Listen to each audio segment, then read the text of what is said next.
A esta hora vamos a enlazarnos vía Zoom con Fernando Tuesta, Soldevilla, analista político, que nos va a ayudar a entender este escenario que se está forjando de diálogo y también de discrepancias entre el Congreso y el Ejecutivo. ¿Cómo estás? Bienvenido.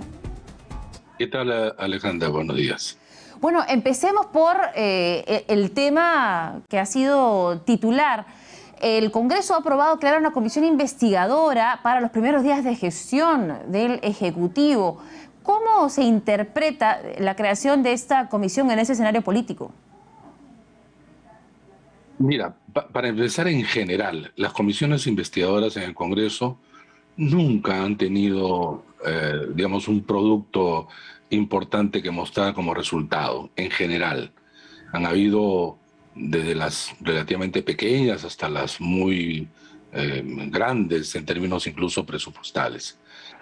Esta es una muestra también, sin embargo, de lo áspero de las relaciones que pueden llevar incluso a confrontaciones mayores entre los poderes. Esto no es una novedad, ciertamente, ¿no? El oficialismo ha perdido en toda la ley la mesa directiva, las comisiones más importantes, no se les ha permitido siquiera que tengan la de educación, colocando incluso una persona de parte de la oposición que tampoco tiene pues los méritos suficientes, si es que el Congreso, está bien que así sea, critica los nombramientos de los altos funcionarios del Estado. Hay comisiones en donde hay congresistas pues que no tienen o no han tenido tampoco conocimiento del sector de cuyas comisiones presiden. Pero, en resumen, esta es una muestra, creo, de lo áspero que empieza ya las relaciones entre los poderes del Estado. Lamentablemente, pensábamos que los 5 años anteriores habían terminado con esta dinámica, pero parece que esto va a proseguir.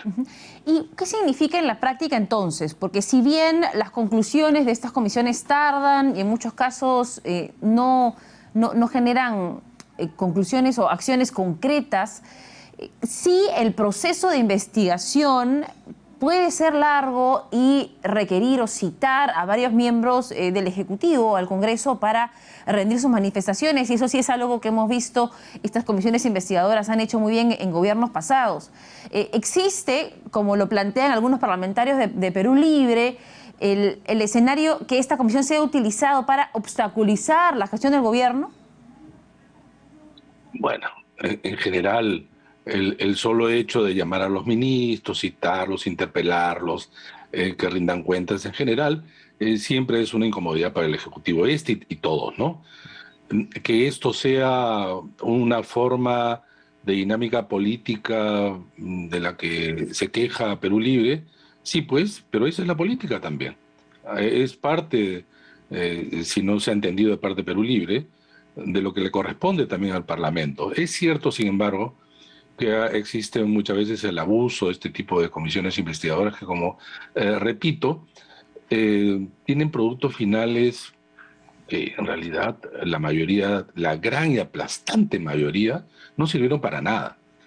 Sin embargo, lo que sí sirvieron es políticamente, en el transcurso, tú lo has dicho, cuando se invita entonces a determinadas personas, y entonces hay discusiones en intermedio, pero claro, en este momento aparece esto como algo pues fundamental, ¿no? Pero estamos, claro, a escasas 2 semanas de inicio del gobierno. Es lamentable, ¿no? Porque el Parlamento, que tanto critica al Ejecutivo y con buenas razones, no está por encima de él en términos de jerarquizar, para empezar, los temas de importancia para el país. Bien, sobre estas comisiones habría que establecer, digamos, cómo funciona la repartición de presidencias, porque hay también quejas por parte de Perú Libre de que hubo una especie de repartija que se les excluyó de la conversación previa a llegar a la Junta de Portavoces para elegir a los presidentes de estas comisiones, ¿no? ¿Qué escenario nos plantea? Mira, esto es probablemente cierto, pero lo que también es cierto es que si es que tú eres gobierno y tienes 37 y eres la mayoría relativa del Congreso, si no logras establecer una coalición favorable al gobierno, es porque el problema es tuyo. El problema es tuyo, ¿no? Y esto es lo que ocurrió con Perú Libre. Finalmente la oposición básicamente era aquellos que salieron derrotados en las elecciones y que se sentían heridos, con sangre en el ojo, Fuerza Popular, Renovación Popular, Avanza País. Las demás bancadas eran bancadas que tú podías llegar a ciertos acuerdos, pero Perú Libre parece que no entiende de acuerdos, ¿no? Cree que también los escenarios del Congreso solamente son confrontación, cuando también son acuerdos, repito, ¿no? Entonces, este es un problema del cual están pagando ellos, obviamente, los costos. El día de ayer, el presidente de la República acudió al Congreso y, según informó la presidenta del Parlamento, pidió específicamente que la presidencia de la Comisión de Educación se reconsidere y pase a manos de Perú Libre. Esto no ha ocurrido, pero, digamos, el gesto de un presidente de acudir al Parlamento para atender a un tema como quién preside una comisión, ¿se ha registrado antes? ¿Cómo se interpreta políticamente? No tengo registro, o no encuentro registro, mejor dicho, que un presidente vaya, sobre todo en estas circunstancias, a inicio de gobierno, a hablar con el presidente del Congreso. Él es, en realidad, el jefe de gobierno y jefe de Estado. El nivel jerárquico es importante, pero para ir, entre otras cosas, para solicitar eso, que dicho sea de paso, salió de boca de la presidenta del Congreso, es un total desaire. Es decir, el gobierno pierde en términos de capacidad operativa, en términos de, repito, poder ellos construir una coalición derivada, repito, de esa incapacidad, falta de experiencia, etcétera. Va el presidente de la República, se expone, como se ha expuesto, para regresar a Palacio sin nada, con las manos vacías.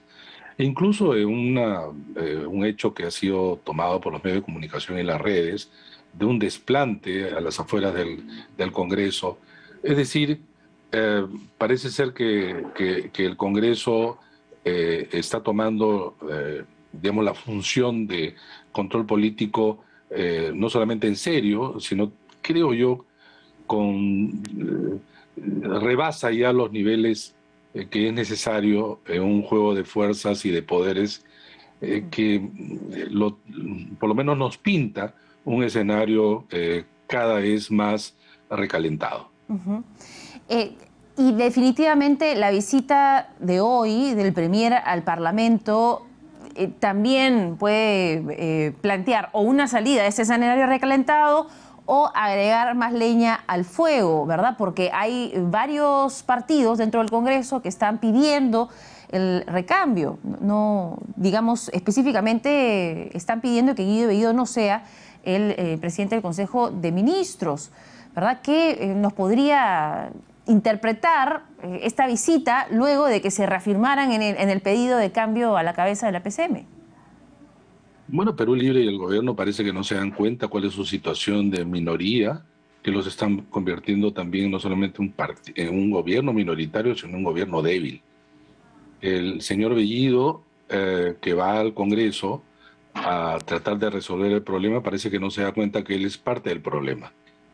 Y claro, han pedido desde ya su renuncia antes de que él se presente ante el Congreso. Pero esas son las consecuencias, pues, de un partido que cree que el centro del gobierno debe ser el partido. Mira, desde 1990 con Fujimori, los partidos dejaron de ser el centro del cual se organizaban los gobiernos y los gabinetes que antes eran constituidos efectivamente por dirigentes de partidos, pero eran dirigentes, pues, con no solamente experiencia, sino conocimiento de los sectores, dejaron de serlo. Los partidos dejan de ser las fuentes que proveen a los gobiernos de los recursos humanos que se dispone y políticos para poder gobernar. Y entonces tú ves, en lo que va del siglo, de los gobiernos de Toledo, Humala, García, Kuczynski, etcétera, que la aplastante mayoría de los miembros del gabinete eran profesionales y técnicos fuera de los partidos. Y eran muy pocos los miembros de los partidos. Incluso allí donde estaban ellos no eran los mejores sectores. Si no lo lograron partidos incluso mucho más organizados y con mayor tradición, eso no lo podía lograr Perú Libre de ninguna manera, ¿no? Y sin embargo, han tratado de colocar, repito, y elevado el nivel de importancia de los puestos del aparato del Estado a miembros del partido muy allegados a ellos, con las consecuencias que estamos viendo. El señor Bellido, además, si bien es cierto, ha tenido algunas declaraciones de apertura, él mismo socava sus propias declaraciones con otras que van en otro sentido, ¿no? Sus declaraciones, por ejemplo, absolutamente inoportunas en relación a Julio Velarde y su estancia en el BCR, no ayudan, pues, en un clima, repito, bastante raleado. Hay varios frentes que tomar, pero me gustaría abordar lo que mencionas sobre quiénes encabezan los ministerios, porque el Contralor General de la República, Nelson Schack, el día de ayer en su balance fue consultado sobre la idoneidad de algunas personas que están ocupando puestos y aseguró que se va a investigar que esto se cumpla, sin embargo, que no existía un perfil obligatorio a que seguir o requerimientos mínimos, más allá de ser un peruano mayor de 25 años, para ser ministro, y que estaban pensando presentar un proyecto de ley que corrija esto para dar algunos lineamientos. ¿Qué opina? No, no creo que eso sea así. Los ministros son los representantes políticos en el sector. El ministro es un representante político, no es un profesional y un técnico especializado. En realidad, a partir de los viceministros para abajo, son los especialistas. Sin embargo, esto no quiere decir que sea, pues, una persona absolutamente desconocedor del sector, ¿no? Entonces, tú has tenido políticos que asumían cargos en los sectores que conocían. Por ejemplo, qué sé yo, el ministro de Salud, Ceballos, es médico, ¿no? Y entonces, pues, no, está en salud. Y así uno que otro, ¿no? Pero esto yo creo que, para empezar, eso no existe en ninguna parte. Que yo conozca, no existe en ninguna parte. Los ministros son representantes políticos. Bueno, pues, pero dentro de ellos, entonces, que escojan aquellos que tienen ciertas calidades o perfiles que puedan llevar adelante el sector, no ser un freno para el sector. Y esto es lo que está ocurriendo en el caso de Perú Libre, que, dicho sea de paso, en la designación del gobierno de muchos de sus funcionarios, resulta que los medios de comunicación inmediatamente rastrean un poco y encuentran, pues, entre sus antecedentes penosos, cuando no penales, ¿no? Entonces esto no ayuda de ninguna manera. Eh, este gobierno empieza con serios problemas como no lo ha tenido ningún gobierno.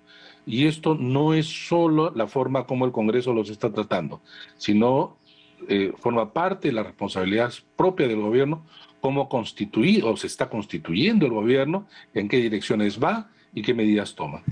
Mencionaba que de los viceministerios para abajo sí es requerimiento de tener un perfil técnico, ¿verdad? Y hay cambios que se han comunicado, se han publicado en el Diario Oficial del Peruano en distintas carteras, ¿no? Trabajo, economía, también, y específicamente en la cartera de economía hay consideraciones. ¿Qué opinas sobre estos cambios en los viceministerios? Depende, ¿no? Tú te das cuenta, pues, que ahí donde los ministros son de mejor calidad, los viceministerios también más o menos tienen las mismas características, ¿no?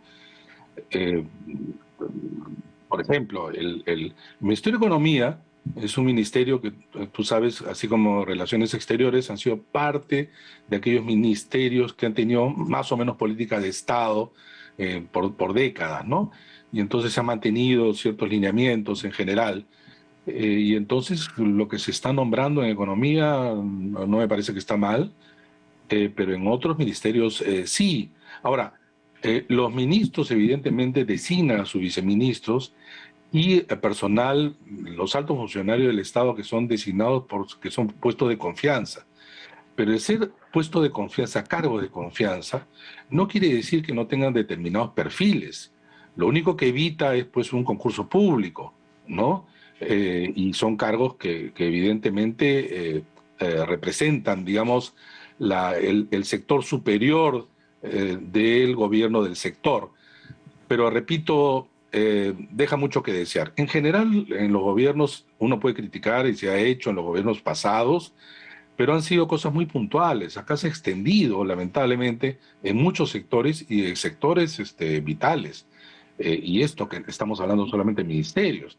Ahora imagínate, falta todavía el nombramiento de un número muy alto de funcionarios del Estado de otras dependencias del mismo que faltan.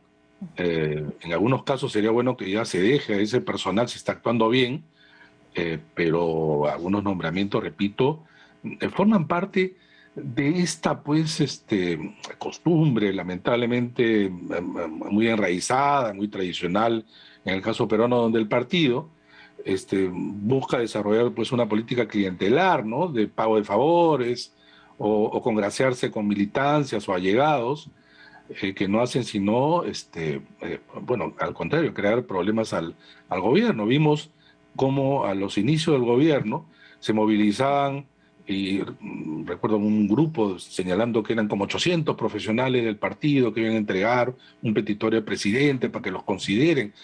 O sea, el Estado, ¿no? Algo así como botín de entrega de puestos de trabajo, ¿no? Pero bueno, esto no es de hoy, pero esto no quiere decir que no sea criticable. Claro. Bueno, y ya para terminar, y con un comentario breve, por favor, también se formó en el Congreso una comisión para investigar presuntas irregularidades en las elecciones generales, algo que podría, pues, dar luces de que esa herida no ha cerrado y de que aún hay personas que sostienen esta teoría. ¿Qué concepto le merece la creación de esta comisión? Quienes la propusieron, quienes votaron a favor, que fueron la minoría, dicho sea de paso, ya tienen la respuesta. Para ellos creo que no se necesita investigar. Van a ser, lamentablemente, una comisión, repito, que empieza al revés. Para ellos las irregularidades que ha querido decir siempre fraude. Me parece mal, de ahí no va a salir nada bueno. Son los derrotados que no quieren asumir que así lo son y así lo fueron.